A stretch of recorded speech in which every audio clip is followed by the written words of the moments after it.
So mindfulness is kind of like a helpful tool for compassion, in that if you're able to see what arises within you, within your body, within your mind, your reactions, if you're able to like see those and know that they're present, then it's easier for you to kind of set them aside, not fight them, not get rid of them, just set them into the corner and say, okay, I see that happening, but that does not actually describe the situation.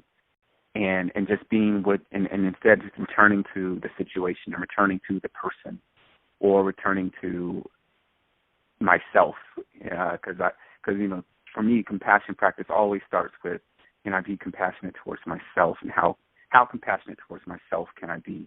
And the deeper I get with that, the easier it is for me to be compassionate towards other things and other people. So there are people who are highly compassionate towards others, but have a difficult time receiving it. What do you think is at play there? Action really doesn't define compassion in my eyes, or words doesn't define compassion. It's who you are in that moment. Are you being present to what's happening, and are you being vulnerable to what's happening in that moment? Vulnerability. Let's go there.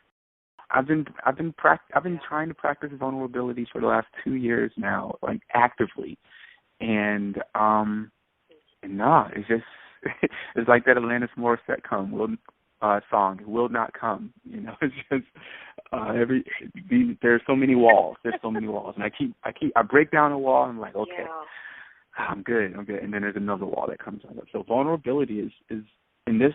I don't know, just in our society, I guess, or maybe it's just my own conditioning, but it's just it's a path. It's a path to get to be vulnerable with people. Yeah, I mean, I really think vulnerability is a key to so much, that if we could practice vulnerability more often, we'd automatically become a more compassionate society. One of the main things that keep us from being compassionate is because, I need to protect. I need to protect myself or my body, my money, my ideas, my family. I got to protect. And so I'm not going to put myself out on the line for this person or this situation. Or even if I'm talking about going back to being compassionate for myself, I'm still, if it's one of the things that prevents me from being compassionate to myself is I don't even want to be vulnerable to in my own mind and body.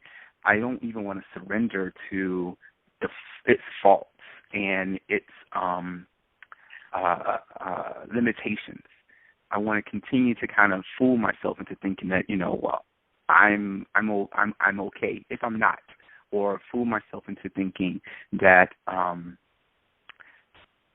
I am stronger than I am, or just different than I am. And instead of being vulnerable and saying, you know what, I need some help here, or I'm not that good at this, and being able to see my own vulnerabilities and face them, again, helps me be able to see other people's vulnerabilities and face those and not judge them and not, run away from them. And that's where the compassion comes in. I see my own vulnerabilities and I say, yeah, I have limitations, and so other people have limitations, and just meeting those limitations on a case-by-case basis. So you're exactly right. Like, the more vulnerable I can be, the more compassion I'm able to contain. Do you think that we can foster compassion in another? Or is that solely... I mean, we can never make anybody do anything unless they are, ready and willing to do so. But, and that's something that always concerns me as a society. How do we raise the level of compassion knowing that we have absolutely, no power over another person's, experience of it? It does come back to being willing to be vulnerable, first of all.